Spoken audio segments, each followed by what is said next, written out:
Bienvenidos a Controversias para Jóvenes Católicos, un espacio donde vamos a hablar de temas interesantes, ¿por qué no polémicos? Algunos con respuestas difíciles, porque sentimos que es una necesidad actual. Ahora, nosotros tenemos un lema que compartimos en el primer video, que dice así: aunque la iglesia tenga su postura, tú debes emprender un camino para encontrar la verdad o para que la verdad te encuentre a ti. Aquí me encuentro con el diácono William. Él es exalumno salesiano, licenciado en Educación, mención Filosofía, tiene una maestría en Filosofía, profesor universitario e investigador. Y mi nombre es José Borregales, salesiano coadjutor. Habíamos hablado en el primer video de 3 temas y nosotros en el feedback que tuvimos con las personas, bueno, mucha gente ha estado interesada en el tema de la existencia de Dios. Resulta interesante que ciertamente este tema no es la primera vez que se toca, en internet hay cantidad de material, pero particularmente en un canal que se llama Curiosamente, que tiene casi 2 millones de suscriptores. La idea de este canal es responder preguntas curiosas y esta es la pregunta que más le han hecho al canal. Y es interesante, ¿no? Ese tema del interés de la gente por esa pregunta. ¿Usted ha tenido estas inquietudes así, aparte de las resonancias que tuvimos últimamente, años anteriores? ¿Ha tenido este tipo de preguntas? José y queridas personas que nos ven en este momento, al lanzar nosotros esta iniciativa hemos tenido una cantidad de personas que han comenzado a comunicarse con nosotros precisamente para el planteamiento que tú estás haciendo sobre el asunto de Dios, de la existencia de Dios. Y en realidad es un tema muy amplio en el cual siempre hay que pensar qué se pregunta y desde dónde se pregunta. Los jóvenes, sobre todo nosotros que trabajamos con jóvenes tanto a nivel educativo como a nivel pastoral, hacen la pregunta dándole un tinte existencial. Para ellos es como decía Unamuno, el drama de la vida. O sea, mi vida tiene o no tiene sentido en la medida en la cual Dios exista o no exista. El problema es que la palabra es terriblemente confusa, farragosa. O sea, ¿qué será existir? Si los jóvenes y las personas que en este momento nos ven se preguntan, por ejemplo, por la existencia de un vaso de agua, la pregunta tiene una respuesta. Si se preguntan por la existencia de esos árboles bonitos que allá afuera nos rodean o de los animales que nosotros tenemos alrededor nuestro, la pregunta tiene un tinte y tiene una respuesta. Existir, del latín existere, significa fuera, y existere significa estar arrojado. Solo existe lo que está fuera de nuestra mente. Entonces, preguntar por la existencia de Dios es un problema porque, por principio, etimológicamente el término existencia, al menos entendida en esa primera significación, a Dios no se le puede aplicar, porque Dios no existe como existen los árboles, o como existimos tú y yo, o como existen los jóvenes, o como existen los animales. Ahora, ¿cuál es entonces la conclusión que tendríamos que sacar? Irnos al otro extremo y entonces ahora decir que, bueno, si Dios no existe como existen las cosas, entonces no hay posibilidades de hablar de Dios como realidad. Sí, pudiéramos también pensar que nuestra inteligencia tiene sus limitaciones. Claro. Y aquí yo quería traer un ejemplo interesante de un físico que se llama Michio Kaku. Él es además futurólogo, algo que en lo que me llamó la atención, no conocía esa palabra, pero en alguna entrevista yo escuché que él hacía una referencia con respecto a los extraterrestres, ¿no? Que pudieran tener una inteligencia superior a la nuestra, y hacía como el ejemplo: mira, es que pudiera suceder que nosotros nos veamos reflejados, por ejemplo, en una hormiga que va a cruzar una calle, una autopista que el hombre construyó, pero resulta que ella va a pasar sobre la autopista, pero ella no es capaz de entender de qué se trata eso, o para qué sirve, o quién la hizo, sino que ella está en su mundo, va con las demás hormigas a hacer su trabajo respectivo, y resulta que el que lo construyó tendría una inteligencia más allá, ¿no?, que sobrepasa a la hormiga. Él plantea ese ejemplo interesante. Entonces, cabe la comparación, pudiera haber incluso una inteligencia más allá, digamos, sobrehumana, que nos diste, y eso haga que hayan preguntas que para nosotros sean imposibles de contestar. Hemos dicho, acabo de decir, que para los jóvenes el planteamiento sobre la existencia de Dios es vivencial. Si ellos se hacen la pregunta por la existencia de Dios, debe ser porque hay una sed, una necesidad en ellos, en su estructura antropológica, que los lleva a hacerse el planteamiento. Yo acabo de hablar en términos del sentido. Es que cuando una persona, y los ha habido filósofos de una cierta talla, de un cierto renombre, pensadores, que han dicho que Dios no existe. Y al decir que Dios no existe, están diciendo una cosa con la cual podemos ellos pueden tener razón y nosotros estar de acuerdo, en el sentido que Dios no existe como existe un árbol. Ahora, tú te das cuenta inmediatamente en el ejemplo que tú acabas de poner, cómo apenas yo contemplo el mundo, y eso es lo que hacen grandes pensadores como Tomás de Aquino, apenas yo me pongo a contemplar el mundo, yo veo en el mundo una inteligencia. O lo que es lo mismo, yo veo en el mundo un ciclo diurno y un ciclo nocturno. Veo que hay unas horas fijadas y no las fijó el hombre.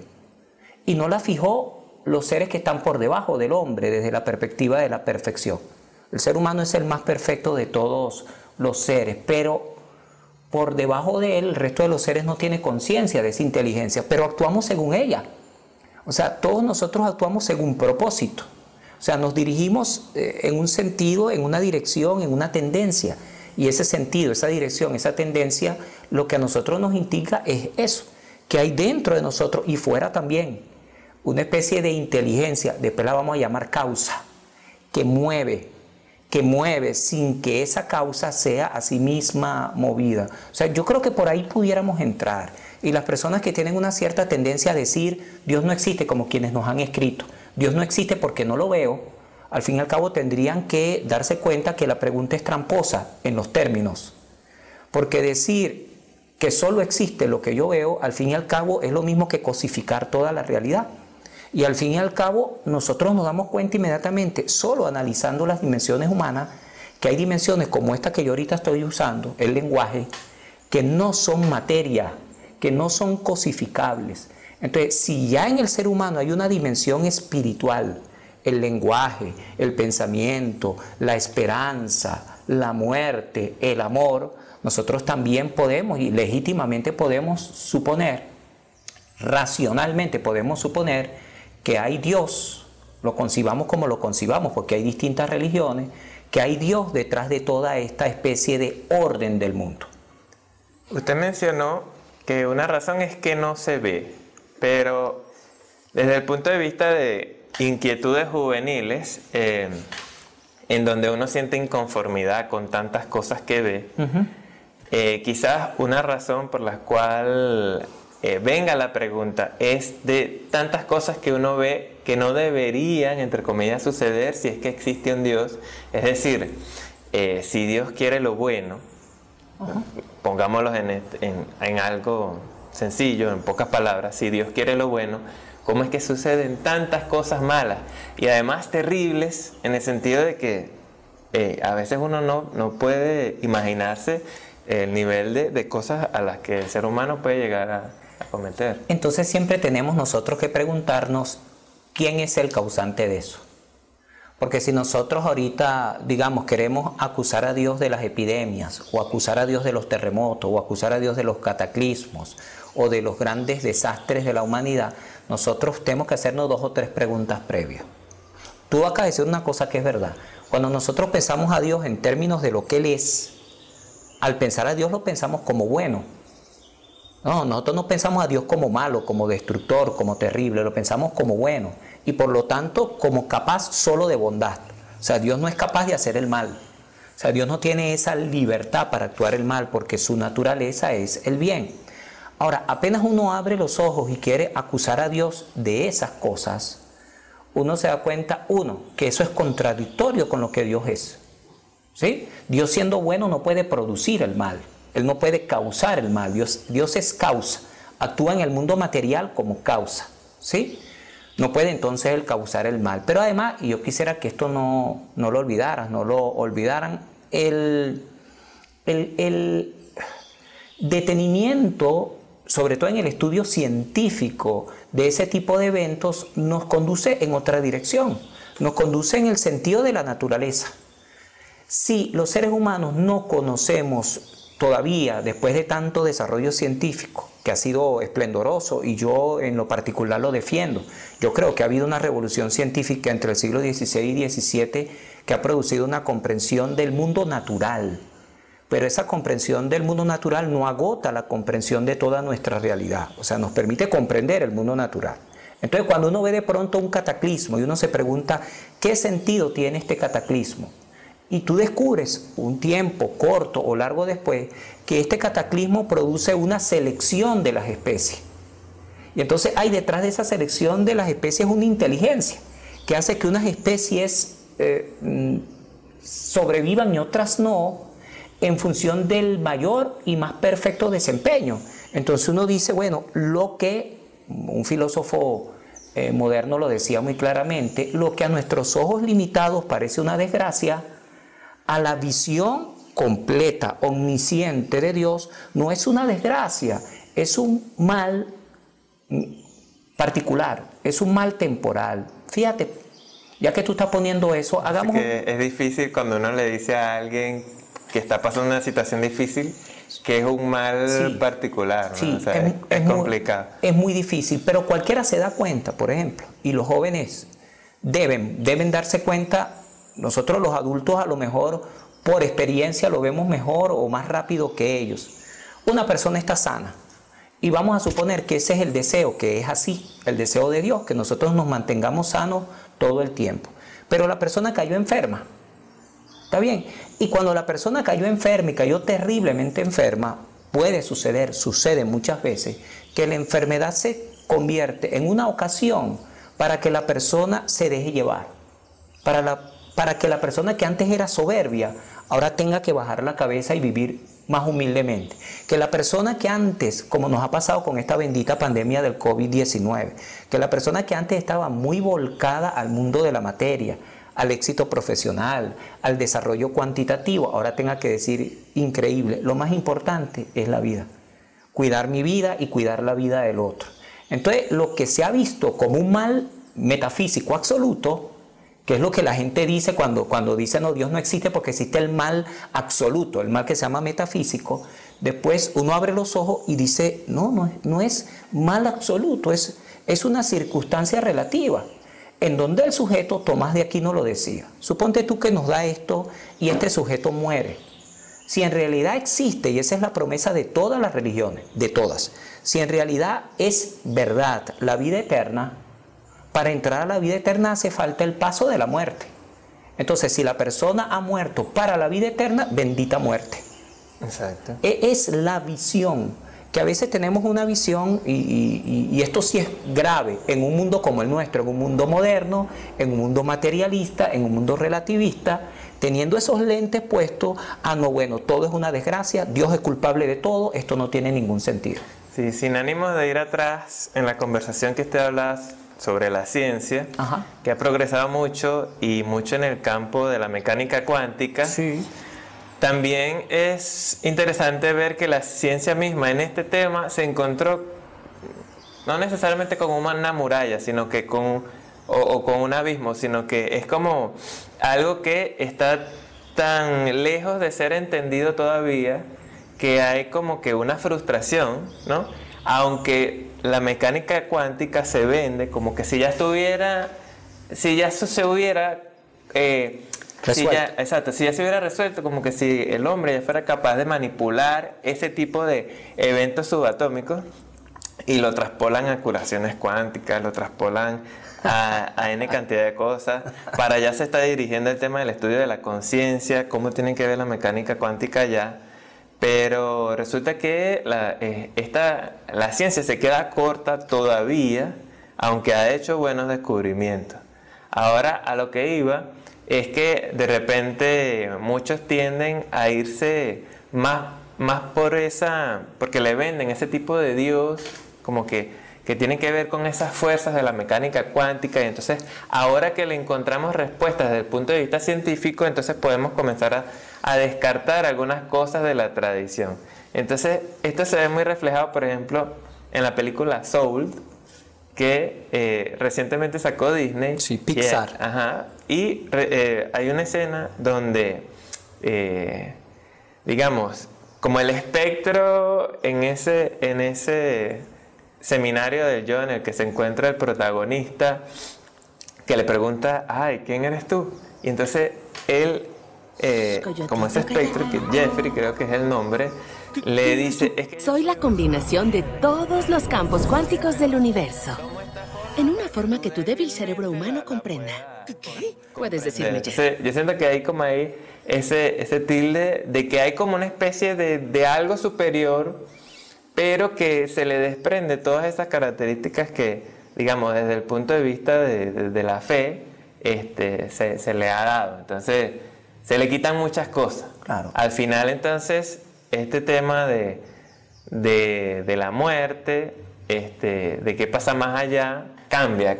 O sea, ya esa visión es diferente. El drama de todo el iluminismo del siglo XVIII es la columna, o lo que es lo mismo, la idea según la cual lo que tiene que hacer la razón es iluminar absolutamente todas las oscuridades de la existencia humana.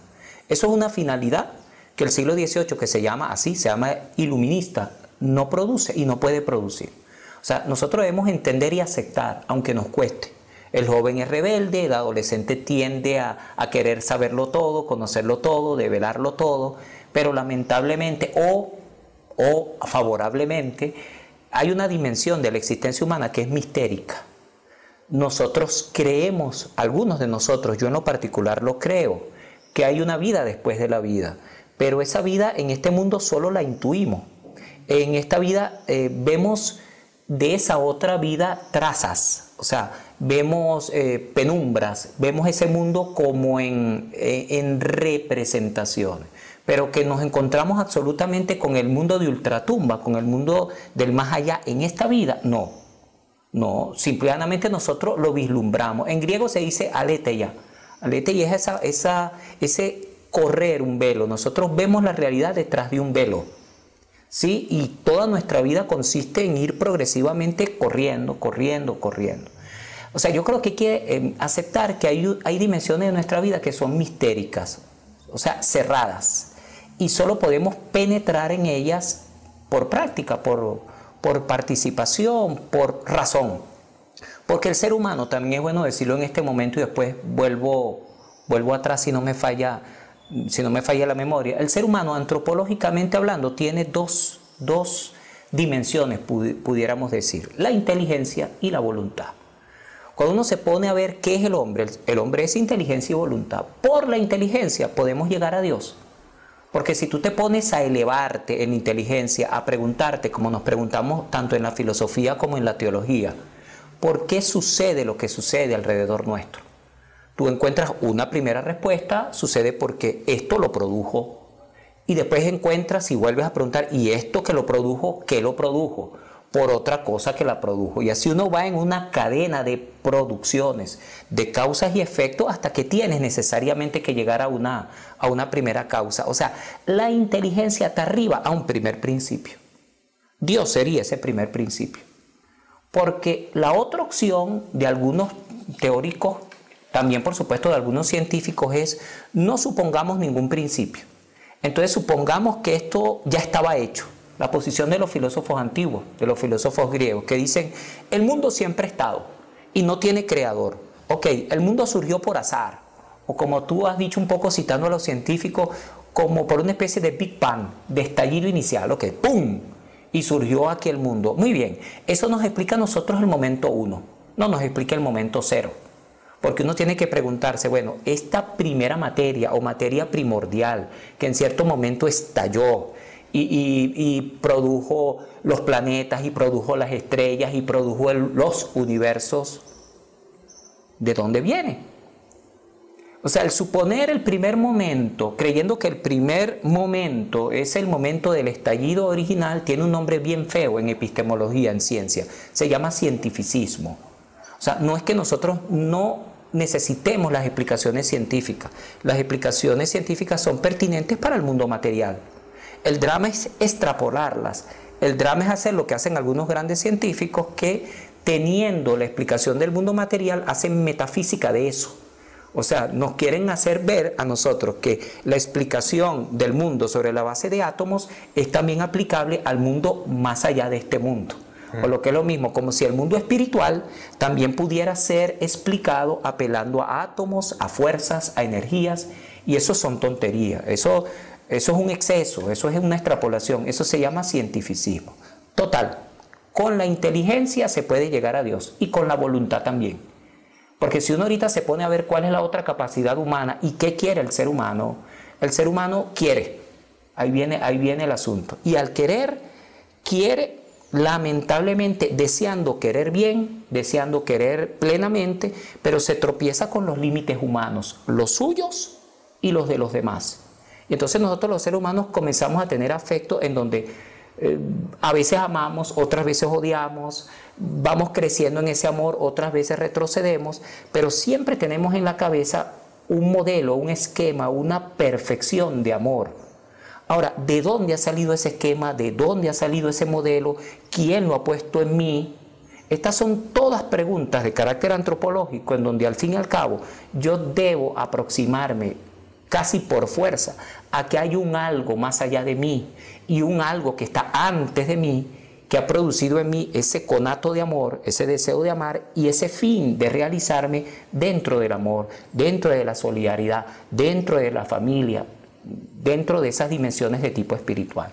Yo desde mi, poca profundización al respecto del catecismo de la Iglesia Católica, sé que lo primero que trata el catecismo es el tema de que el hombre es capaz de Dios. Parte de ahí. Exacto. Yo, cuando me comenzaron a hablar del tema, no sabía en qué consistía esto, ¿no? Pero tiene que ver con ese poder descubrirlo, entenderlo, saber de él. Pero ahora que usted me habla de la postura filosófica y teológica, esto de que el hombre es capaz de Dios, ¿es una respuesta filosófica o teológica, ambas? En realidad hay un punto de inflexión. Sería muy largo tratar el tema en este encuentro, pero merecería la pena tratarlo en otro momento. Como esto es para jóvenes y adultos, nosotros podemos disponer después de algunas otras estrategias. Pero pensemos en una reunión larga que hizo la Iglesia Católica entre 1545 y 1563, el Concilio de Trento. En el Concilio de Trento se produjo una maravilla. En medio del despelote que había producido la Reforma Protestante, el Concilio de Trento, de parte de la Iglesia Católica, con los nuevos teólogos que eran los jesuitas, con la nueva congregación del año 1540, que era la Compañía de Jesús, intentaron eso, poner orden. Vamos a poner orden, vamos a ver qué creemos, qué decimos de los sacramentos, qué decimos de la gracia, qué decimos de la salvación. Y allí se toma una decisión interesantísima porque históricamente se produjo así. El primer saber que surge entre nosotros es el saber filosófico. Históricamente primero fue la filosofía.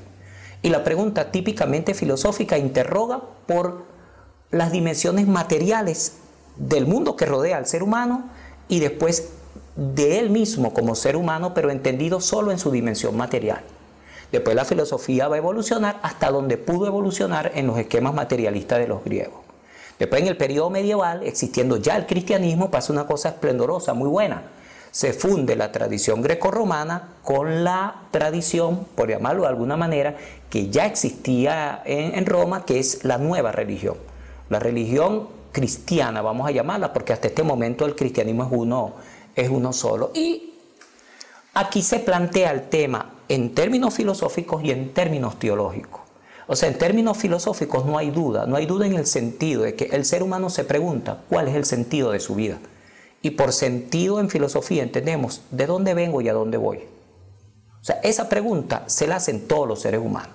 También los jóvenes hoy entre nosotros se hacen esa pregunta. Tú dirás, bueno, pero yo nunca he escuchado a los jóvenes utilizando la palabra sentido. Es verdad, pero ellos dicen, ¿para qué esta broma? ¿Para qué vivo?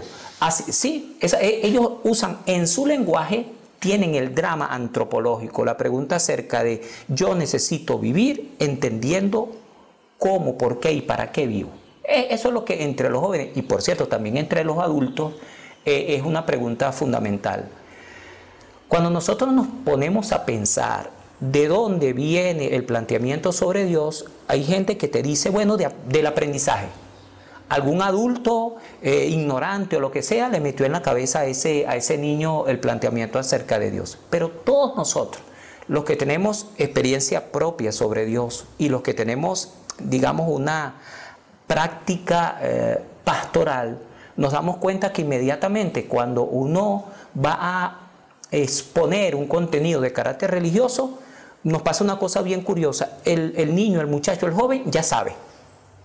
Es como si hubiese un preconocimiento, una apertura, pudiéramos decir, una materia, y uno lo que hace es darle vueltas, informarla, como se dice también en términos del tomismo, o sea, darle como si uno encontrara un trozo de carbón, que eso es, y uno lo sometiera a elevadas temperaturas y le fuera dando una vueltica y lo convirtiera en un diamante. Al fin y al cabo eso es lo que nosotros hacemos. Es decir, la experiencia del ser humano como capaz de Dios es una experiencia filosófica, pero también teológica. Teológica en el sentido que cuando uno va a buscar, San Agustín, cuando uno va a buscar de dónde surge Dios, de ti, ha estado en ti todo el tiempo. Nosotros lo que hacemos es tomar conciencia de Él para afirmar y decir si está, o de ahí viene el ateísmo para decir no está. No está en el sentido de yo lo rechazo. Por eso yo te decía que siempre hay que distinguir, y les decía que siempre hay que distinguir en el tema de la existencia de Dios lo que es mi inteligencia y lo que es mi voluntad. Porque puede haber gente que pueda entender, sí, debe haber Dios, pero yo lo rechazo. Claro. Entonces, aunque afirmas con tu inteligencia que Dios existe, porque de otra manera no te explicas el mundo tal como existe, el movimiento, el ciclo del día, el ciclo de la noche, pero tú te dices a ti en tu voluntad, tú mismo te dices, pero no lo acepto. Y no lo acepto, y tú acabas de decir una cosa importantísima, porque si yo acepto a Dios, mi vida debe ser distinta. Horkheimer, un filósofo del Círculo de Frankfurt, decía una cosa que a mí me paran los pelos de punta, que a lo mejor es una cosa que posiblemente hoy mucha gente lo aplica sin saber que eso es muy viejo y tiene muchísima fuerza. Horkheimer decía, si Dios no existe, podemos matar. ¿Sí? Tiene mucho sentido. Es decir, si yo creo que Dios existe y estoy seguro de Él, por este convencimiento, mi vida, mi conducción de vida, tiene que ser contraria a la operación que consiste en eliminar al otro. O sea, si yo creo en Dios, mi vida debe ser otra. El ejemplo de como el tema de la inteligencia y voluntad, que se tienen que unir, se ve mucho en la película Dios ha muerto, cuando el joven intenta dar su postura, cuando el profesor tenía casi que convencido y sometido a toda la clase de que Dios no existía, él intenta y tal. Y hay una escena en donde él lo aborda de una manera que le termina diciendo como que su razón personal, que era... Esta es una pregunta simple, profesor. ¿Por qué odia a Dios? Porque Él me quitó todo lo que era importante para mí. Porque me sucedió... Sí, yo odio a Dios. Todo lo que siento por Él ese es el ateísmo que uno llama ateísmo voluntarista. ¿Cómo puede odiar a Dios? Tú estás haciendo referencia en esa película a un argumento clásico de Federico Nietzsche. Nietzsche decía eso, o sea, Nietzsche no niega a Dios en términos teóricos, lo niega en términos de voluntad. O sea, yo no quiero que Él esté. Con una idea de Dios falsa, porque Dios no es eso. Con la idea de que Dios es enemigo del hombre. de que Dios somete al hombre, de que Dios quiere destruir al hombre. Entonces, por supuesto, el hombre en la época moderna que quiere estar por encima de todo y que nada esté por encima de él, ante este Dios se revela y dice, bueno, si tú existes Dios, me importa muy poco. Yo voy a vivir como si tú no existieras. Yo voy a vivir negándote. Este es el llamado ateísmo voluntarista, en donde yo en mi voluntad niego a Dios. No quiero que Dios esté, lo rechazo. ¿Sí? Yo creo que muchos jóvenes, ante eso que tú estás diciendo, y lo has dicho repetidamente, y tienes razón en insistir en eso, muchos jóvenes en medio de un padre que me abandonó, un papá que me abandonó, una circunstancia económica verdaderamente trágica, una circunstancia familiar trágica, en medio de esa circunstancia, muchos jóvenes en la voluntad niegan a Dios. Dice, ese Señor no existe. Sí, es que tiene todo el sentido del mundo, mucho más en nuestra realidad venezolana. Pero yo rescato siempre que en el catecismo de la iglesia, que aunque a veces uno le cueste leer así cosas que a veces pueden ser como tediosas, si hay una frase que desde que la descubrí me ha iluminado muchísimo, y es que hay un numeral en el que de repente no lo cito bien, pero dice que Dios no permitiría lo malo si no fuera capaz de sacar el bien del mal mismo. Es la doctrina paulina. Okay. O sea, Dios no quiere el mal, sin duda. Eso sería contrario a su esencia, a lo que Dios es. Dios es bueno. Pero hay males que son relativos. Y ya yo he citado uno, la enfermedad. Los límites. Si el ser humano fuera, como Nietzsche lo dice, un superhombre y se le permitiera todo, el mismo ser humano se destruiría. El que haya límites en la vida del hombre, el que exista la enfermedad, el que exista la muerte, sirve para que el ser humano al fin y al cabo, con esos límites, se dimensione, se fortalezca. Mira, pensemos por ejemplo en un deportista.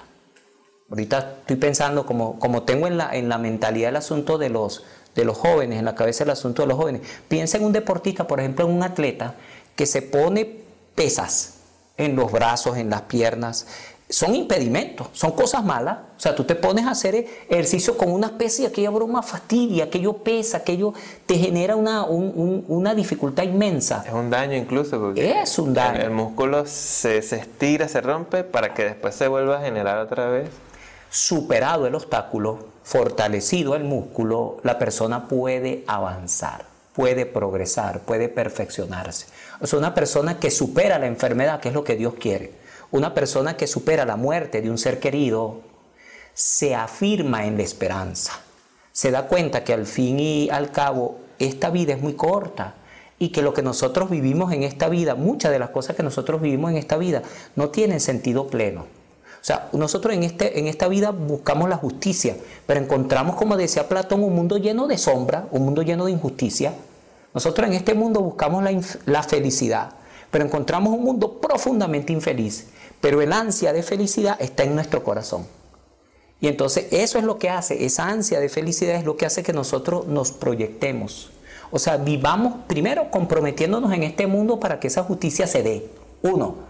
Y después, para que si no la logramos alcanzar en este mundo y no la logramos alcanzar, la podamos alcanzar en otro, en otra dimensión, mucho más allá de este mundo. Entonces a mí me parece lo que mucha gente ve como un mal absoluto, desde la perspectiva de la fe, es un mal solo relativo, es un obstáculo, como cuando un atleta tiene que, eso, lo que tú dices, saltar aquel obstáculo que es un mal para que sobreabunde el bien.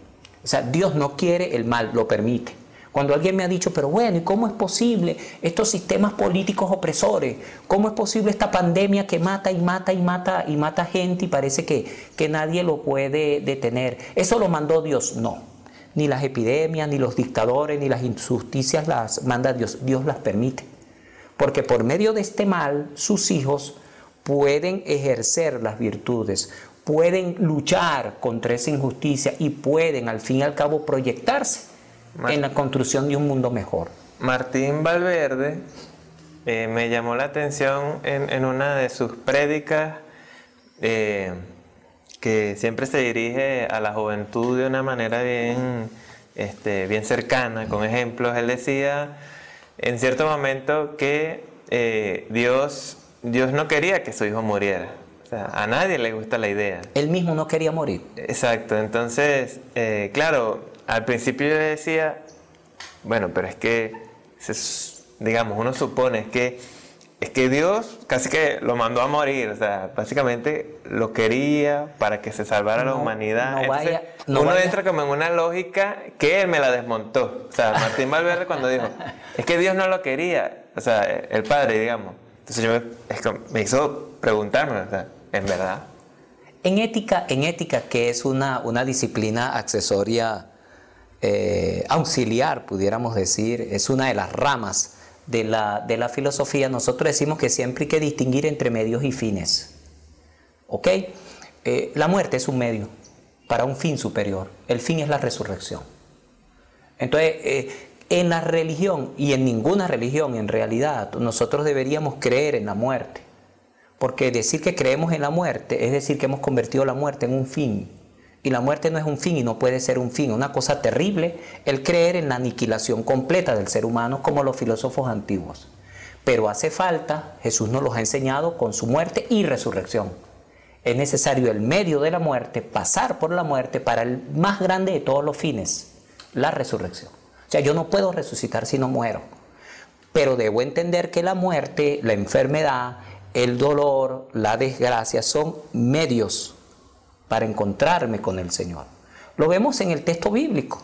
Nosotros vemos en el texto bíblico al pobre Lázaro, pobre, llagoso, hasta los perros le lamían las llagas, y esa circunstancia, ese medio azaroso, dificultoso, fue el vehículo, fue el ducto, el camino por el cual Dios le llevó hasta el seno de Abraham, como se dice en ese texto bíblico. Cuando él muere, bellísima la expresión literaria, vienen los ángeles de Dios y se lo llevan al cielo. Es un medio. Lo que pasa es que vivimos en este mundo tan materializado, tan relativista, en donde a veces creemos que los medios son fines. Los medios no son fines, los medios son instrumentos, son, como la misma palabra lo dice, vías, caminos para llegar al fin. En esta idea de premio, le quiero mostrar un video de Catholic Stuff o Cosas Católicas. Es un canal de YouTube en donde uno de sus primeros videos trata precisamente la existencia de Dios.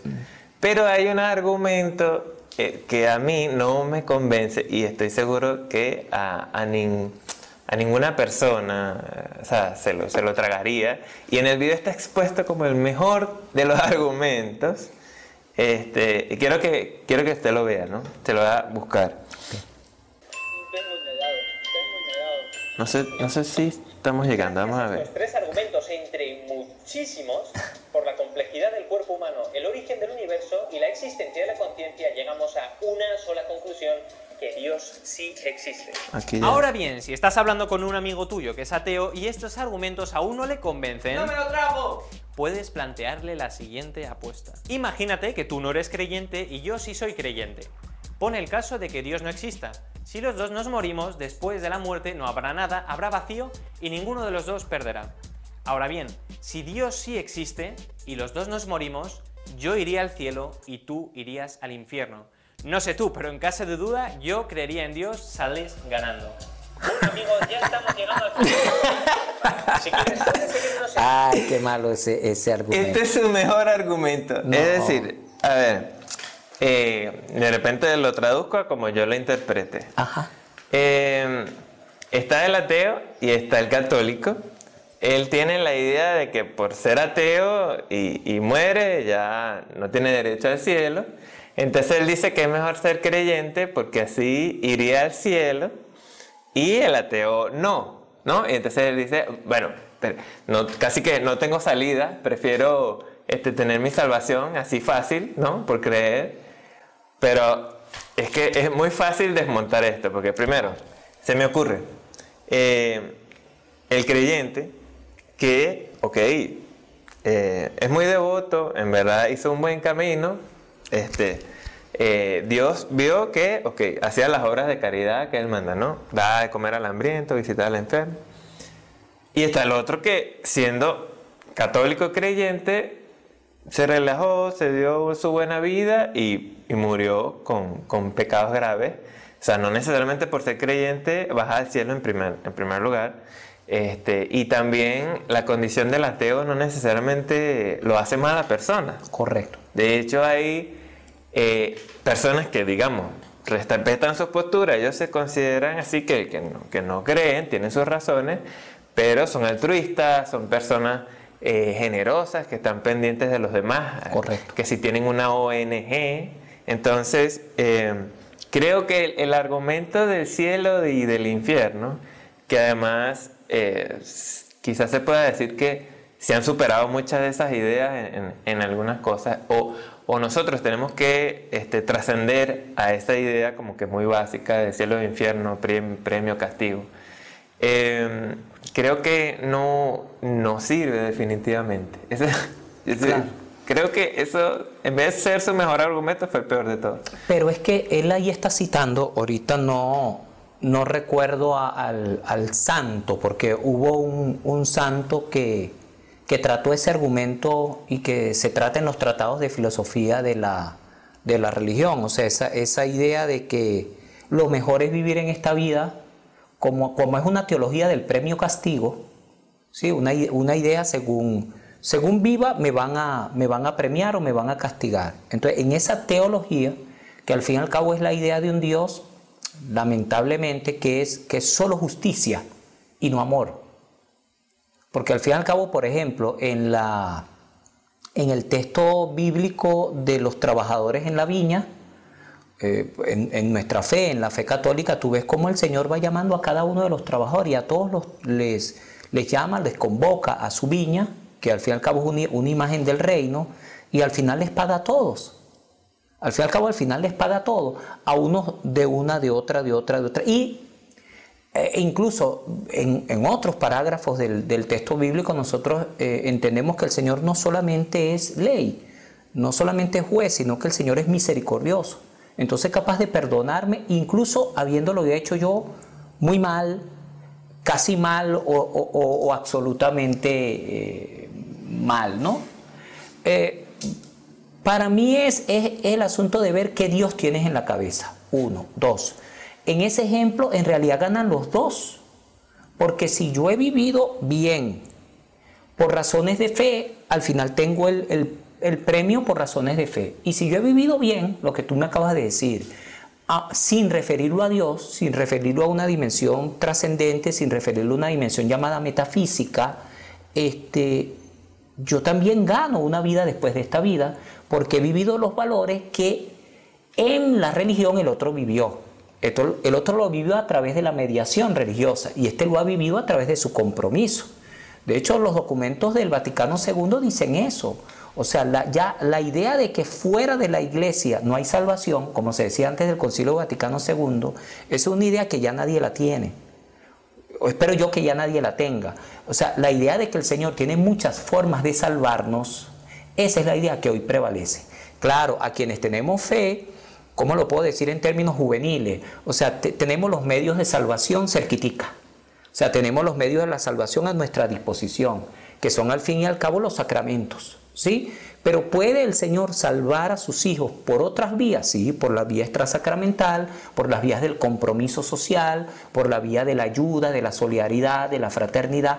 Hoy vemos tanta gente buena en estas ONG, que posiblemente no tienen fe, pero trabajan vistiendo, trabajan alimentando, trabajan conduciendo hoy con ese gran drama de los migrantes a tanta gente de un país a otro, los ayudan legalmente, los asesoran médicamente. O sea, estas personas están viviendo desde otra perspectiva los valores que el Señor nos pide que vivamos. Entonces, el argumento a mí me parece también muy débil como argumento, y además hay una cosa peligrosísima en eso, y hay que decirlo claro. Nosotros estamos examinando el tema de la existencia de Dios y ha salido a lo largo de esta conversación el tema de la religión, cómo la existencia de Dios, o a la existencia de Dios se le da respuesta por medio de la práctica religiosa. Bien, pero tenemos que tener mucho cuidado con ¿cómo te puedo decir? La religión interesada o la práctica religiosa por interés. Okay. Al fin y al cabo, uno debería amar a Dios por Él mismo. Sí, claro, no es fácil y hay que ir haciendo un camino. En nuestros ambientes es un camino de modelaje, es un camino de testimonio, en donde no por interés yo debería amar al Señor. Porque, por ejemplo, te pido a ti y le pido a quienes nos están viendo en este momento que piensen esto. El hermano mayor de la parábola del hijo pródigo. El hermano mayor de la parábola del hijo pródigo con razón se queja. Sí. Claro, y él se queja con razón en la perspectiva que estamos diciendo, porque él ha cumplido todo el tiempo los mandamientos. Él ha estado al lado de su padre, lo ha servido, nunca lo ha desobedecido, pero al final, ¿qué es lo que sucede? El padre se compadece, es misericordioso con este hijo, digamos, díscolo, y este se pone bravo. Se nota entonces que en el hermano mayor había un interés. Y el padre se lo dice, todo lo mío es tuyo. Como quien dice, reacciona si yo te amo a ti y amo al otro, los amo a los dos. Y como yo los amo a los dos, yo quiero que los dos estén conmigo. Es decir, tenemos que meternos en la idea de un Dios que nos ama de todas maneras. O sea, nos ama aunque no nos metamos en religión, nos ama aunque a veces nos equivoquemos, nos ama aunque a veces hagamos cosas verdaderamente terribles desde el punto de vista humano y desde el punto de vista religioso. Pero hay que meterse en esta idea de una fe, de un compromiso con Dios desinteresado. Una santa creo que oraba de esa manera, ¿no? Aunque exista... Santa Teresa, aunque no exista cielo ni infierno, decía Santa Teresa de Ávila, igual yo te amaría. Ajá, eso es. Interesantísimo esa postura. Sí. Yo creo que ahora conviene un segundo video, al cual hacía mención hace rato, se llama Curiosamente el canal. Allí parten de la idea de que ellos no van a dar una o la respuesta, sino que van a dar información para que la gente tenga su propia respuesta. Y va un poco en la idea de también lo que queremos hacer, que en estas controversias para jóvenes católicos, los jóvenes tengan luces para que ellos tengan material para que su mente produzca, pues, y produzca su idea. Y cualquier, no sé, incoherencia que ustedes vean que hemos dicho, cualquier locura, nos los pueden hacer llegar por comentarios a través de las vías que ustedes consideren convenientes, y nosotros, digamos, buscaremos de atender a esas inquietudes. De repente nos disculparemos si dijimos una barbaridad, o al menos si yo dije una barbaridad, que yo puedo decir alguna cosa que va afuera, y que quisiera rescatar también antes de colocar este video que el trabajo del otro canal, no digo que es malo solo porque tuvo este argumento, sino que todo el video está bien hecho. Digamos, tiene buenas ideas, me gusta la producción. De hecho, es un video bastante viejo. Él tiene nuevas ediciones. No le seguí la pista, pero aquí es un muchacho y ahorita parece que ya es sacerdote por la vestimenta que le vi cuando me metí en el canal de los últimos videos. Y entonces, oye, se ve que tiene un camino, que está esmerado en lo que hace. Y seguramente hoy quizás no piense así, como lo que pensó al principio, que soltó ese... Quizás hoy ya maduramente tenga otra respuesta. Entonces, rescato el trabajo de este video. También ahora con este segundo video de Curiosamente, me llama la atención mucho el final. Cómo su reflexión va en la idea de que también tenemos que tolerar la postura de otros, y lo voy a colocar el final, esa última parte. Okay. ¿Existe? Esta es la pregunta que curiosamente más suscriptores nos han hecho. Si lo que yo le decía, de ellos nos gustaría primero reiterar. Entonces él habla aquí sobre temas de la evolución del hombre. Okay. Hay muchos datos científicos, ellos se basan mucho en eso. Entonces hace mención sobre el cristianismo. Entonces por aquí viene el tema de lo que él considera sobre las posturas.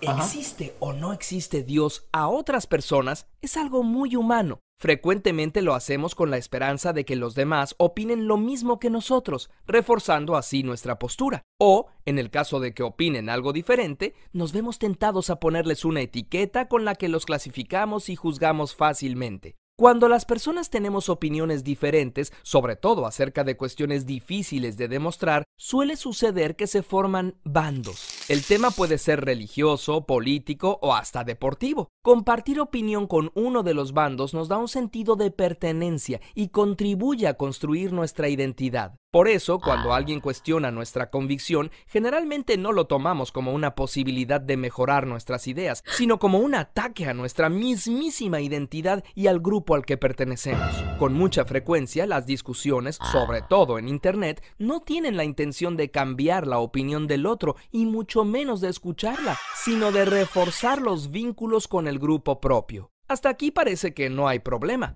pero sucede que las ideas más exitosas no suelen ser las que están más de acuerdo con la realidad, sino las que más emociones fuertes causan, como el enojo. Por eso, este tipo de discursos llevan representaciones estereotipadas del otro grupo que distorsionan y agrandan sus características negativas. Al reforzar las diferencias, se vuelve más fácil atacar a los otros tanto de manera simbólica como física. Lo más grave es cuando se llega a la mentalidad de si no estás conmigo, estás contra mí, tan frecuente en los fanatismos religiosos y nacionalistas y que ha provocado tanta muerte y destrucción.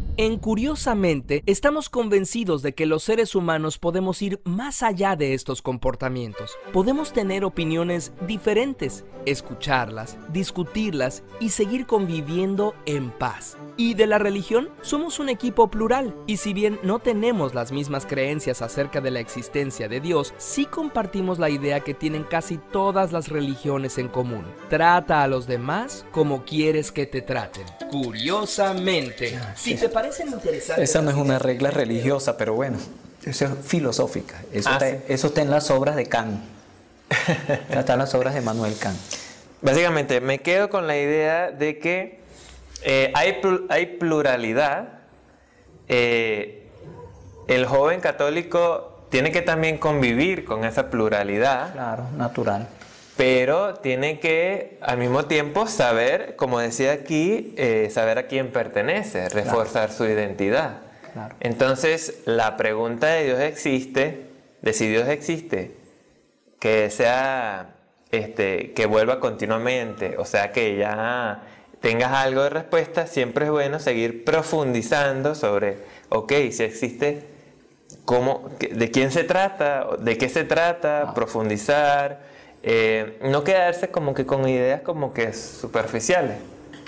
Creo que, y tampoco asumir que el otro, aunque tenga una idea distinta, no pueda tener también su profundidad. Claro. O sea, creo que eso hay que entenderlo, que siempre te vas a encontrar con una persona que piensa distinto, pero eso no implica que no tenga también algunos valores importantes. Claro, yo creo que el asunto que ahora estamos hablando en realidad de los medios para llegar a Dios, que es la religión. O sea, hay que entender que son medios. O sea, son medios buenos, son medios valiosos, pero son medios. Es decir, la religión toda, también la nuestra, debe poder servir como vehículo para llevarnos a Dios. Y yo siempre digo esto porque me parece una cosa, y sobre todo para decírselo a los jóvenes, importante.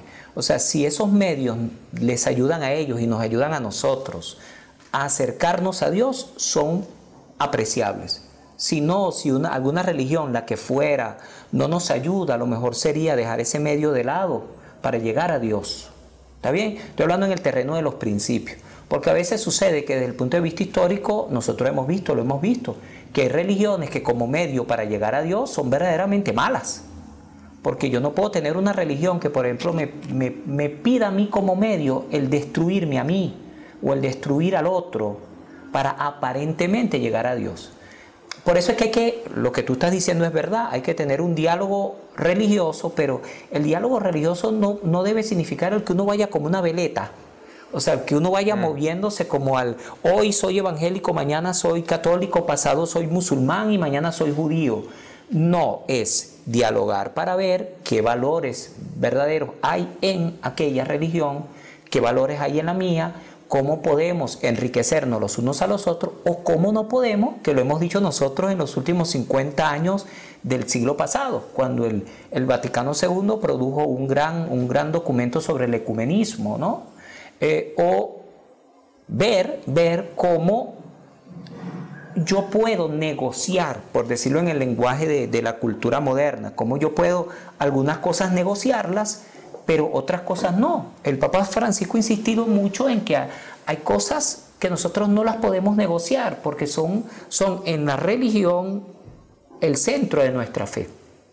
O sea, al decir cristianismo, nosotros aceptamos que Jesús es el Cristo. Y aceptar que Jesús es el Cristo, aceptamos cómo nos ha venido el Cristo.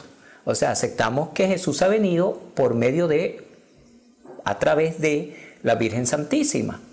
Eso es para nosotros, cristianos católicos.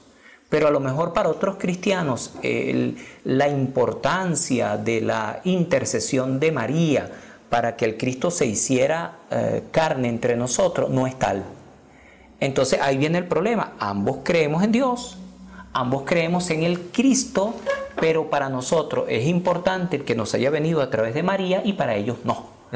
Entonces, claro, uno debe poder dialogar, debe poder negociar. Yo comparto lo que dice el video que hemos visto. O sea, que no se trata de matarnos fundamentalistamente, como si yo dijera solo la mía vale. Pero tampoco es irnos al otro extremo, que mucha gente se mete en eso y se confunde muchísimo, del relativismo, en donde todas las religiones dan lo mismo, todas las religiones valen igual, cosa que no es verdad. Porque si eso fuera verdad, entonces ¿por qué tú estás en esta y no en otra? Uno está en una religión o en otra, según uno considere que una es más valiosa que la otra. Una es más adecuada que la otra. Una da más respuesta que la otra. Solo que también hay un riesgo en los argumentos que a veces recibimos en contra, y es que como que sacan en cara siempre el pasado, ¿no? Como que ese pasado oscuro de la iglesia, y cómo tienes moral para decir esto si ustedes hicieron tales y cuales cosas, ¿no? Trayendo al presente cosas que ya se han superado, ¿no? Y que posiblemente Exacto. ni siquiera fueron así. Cuando uno se pone a estudiar, y hay que estudiarlo, más allá de la leyenda negra, los defectos, no sé, de la Inquisición o los defectos de la conquista, que hasta ese término habría que relativizarlo. La conquista que se hizo en América ayer, en realidad, sí, ayer se estaba celebrando en el sur de América la fundación de Lima. Francisco Pizarro funda Lima, y entonces los legendistas negros diciendo, por ejemplo, que mataron y no sé qué, y violaron y quemaron y destruyeron la religión prehispánica.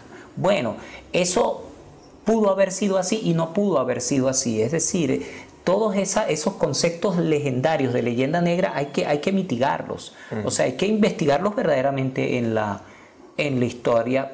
Pero aún así tú tienes razón, en el sentido de que eso en mi vivir actual no debe afectarme, y de hecho no me afecta. Yo no jalo esa leyenda negra que se produjo por siglos antes de que yo naciera.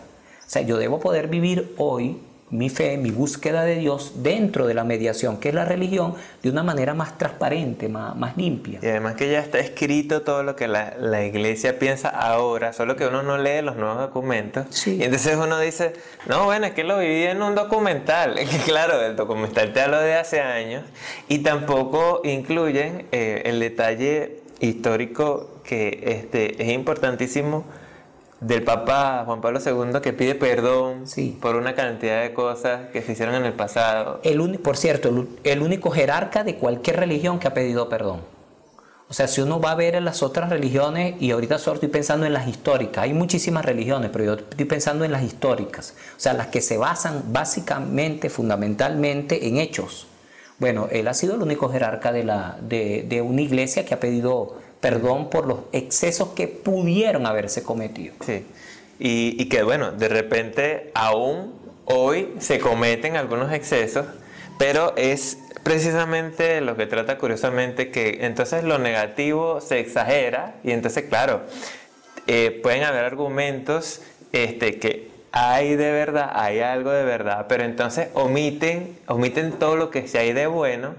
Algo así como cuando al principio yo criticaba el primer video, Por eso era que no me quería quedar con la crítica solamente del argumento, sino que después dije, no, es que el muchacho ha hecho un buen trabajo, ha incluso continuado su tarea de evangelizador a través de los medios de comunicación, y entonces, oye, no dejo que quede mal parado tampoco, ¿no? Claro, está bien. Yo creo un poquito en este ambiente de cierre de este encuentro, de este primer tema que hemos tratado, para ser fieles al dicho, al lema que nosotros hemos querido escoger, que es que todas estas ideas, todo esto que estamos discutiendo, todo esto que estamos queriendo exponer, debe servir para una única cosa, para que cada joven, para que cada persona haga su camino. Y al caminar en ese camino, él vaya viendo los dispositivos, los recursos, los argumentos, aquello que tiene a la mano, para que cada uno de nosotros se vaya desde ese punto de vista clarificando, redimensionando, tomando decisiones de carácter humano, porque al fin y al cabo la religión es una de las dimensiones de nuestra humanidad. Pero sí es importante que ahora salgamos convencidos, como que si hubiésemos dado nosotros una lección apologética y esta es la religión verdadera y no hay nada que hacer. O agotados todos los recursos. O agotado todo, ya esto es la última palabra, ya Roma habló, como se decía en el antiguo dicho latino. No, yo creo que se trata al fin y al cabo de que cada quien vaya haciendo su camino. Y si en ese camino los documentos de la iglesia me vienen muy bien, los tomo. Y si me viene bien el testimonio de los santos, lo tomo. Y si me viene bien a veces, que me puede venir el testimonio de hermanos míos de otra religión, pues lo tomo y veo de eso que puedo integrar en mi vida, siempre en la vista de tener una existencia humana plena. Un video de internet puede servir. Por ejemplo. Porque además también hay que decirlo, nosotros nos hemos metido, y creo que la gente que nos ha escrito se ha metido en este primer tema, porque nosotros nos damos cuenta que una vida sin Dios no es plena. No obstante que la oferta del mundo materialista, del mundo cientificista, del mundo moderno que nos rodea, razón a Pío X, es que nosotros somos solo esto. El que nosotros podamos meternos en el dilema, en el drama acerca de si Dios existe y nos ama, acerca de si hay para nosotros un destino más allá de esta vida, hace que nuestra vida presente tome otro valor. Porque si yo sufro en esta vida, pero al sufrir en esta vida, ese sufrimiento me abre a una vida en donde no va a haber sufrimiento, en donde no va a haber dolor, yo vivo distinto. Porque yo vivo este dolor con alegría, yo vivo este dolor con esperanza, yo vivo este dolor con perspectiva. Distinto es, ¿verdad?, los filósofos existencialistas que son terribles, los filósofos del siglo XIX y XX que viven en medio del sinsentido, que viven en medio de la náusea, un Jean-Paul Sartre, un Martin Heidegger, en donde, Dios mío, o sea, no hay nada que hacer porque ellos han pensado que toda la vida se decide en este mundo y que no hay nada después de esta vida. Entonces mi vida es terrible y lo mejor sería que yo acabara con mi vida en este mundo, porque no hay nada después de esta vida y todo es sufrimiento y todo es dolor y todo es opresión.